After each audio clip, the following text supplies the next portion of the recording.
బయట ఉంటాను వదినా అని అన్నా. పరవాలేదులే కూర్చో అని చెప్పి తను టావెల్లో వచ్చి అద్దం ముందు నుంచొని వాటిని టావెలతో తుడుచుకుంటుంది.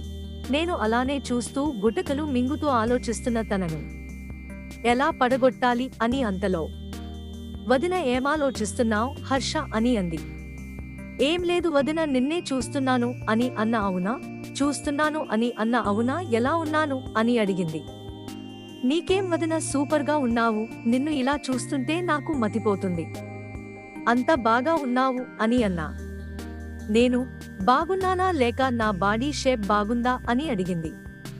నువ్వు బాగున్నావు, నీ బాడీ అయితే ఇంకా సూపర్ అని చెప్పా. సరే మరి చూడు అని అంది. నేను అలానే చూస్తున్నా. తను నైటీ వేసుకుని నన్ను పిలిచే వరకు నేను అలానే చూస్తూ ఉండిపోయా.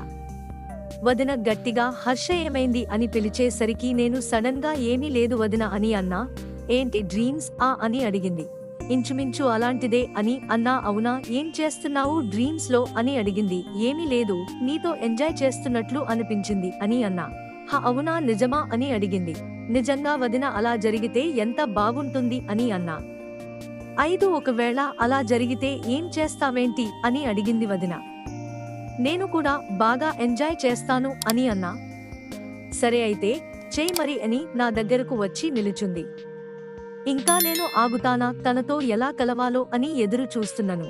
అలాంటిది అవకాశం వస్తే వదులుకుంటానా? మెల్లిగా తన పై చెయ్యి వేస తను ఒక్కసారిగా హా అని అంది. ఏమైంది అని అడిగా. ఏం లేదు అని అంది. నేను కంట్రోల్ తప్పుతుండగా ఇప్పుడు వద్దు హర్ష, నా మాట విను ప్లీజ్ అని అంది. ఏమైంది వదిన అని అడిగాను. ఇప్పుడు వద్దు, నైట్ కి చూసుకుందాంలే, ఇప్పుడు డే టైంలో ఎవరైనా సడన్ గా వస్తే ఇద్దరం దొరికి పోతాం, అందుకే వద్దు హర్ష ప్లీజ్ అర్థం చేసుకో అని అంది. నేను సరే నీ ఇష్టం అని చెప్పా. నైట్ నీ ఇష్టం వచ్చింది చేసుకో, ఓకేనా అని అంది. గట్టిగా ఒక ముద్దు పెట్టి హాగ్ ఇచ్చింది. నైట్ వరకు దీనితో సర్దుకో అని నేను కాల్ చేస్తాను అప్పుడు రా అని చెప్పింది. సరే అని మా ఇంటికి వచ్చేశాను. తన కాల్ కోసం ఎదురు చూస్తూ నన్ను నేను కంట్రోల్ చేసుకుంటున్నాను. అంతలో 10కి అలా కాల్ చేసి మీ పెదమ్మ వాళ్ళు పడుకున్నారు, నేను డోర్ ఓపెన్ చేసి పెడతాను, నువ్వు మెల్లిగా లోపలికి వచ్చేయ్ అని చెప్పింది. ఇంకా నేను వెంటనే వాళ్ళ ఇంటికి వెళ్ళాను. నేను తన బెడ్రూమ్ కి వెళ్ళగానే ఉండు హర్ష, డోర్ క్లోజ్ చేసి వస్తా అని చెప్పి వెళ్ళింది. డోర్ క్లోజ్ చేసి వచ్చి కూర్చుంది. నేను తనని గట్టిగా హత్తుకున్నాను.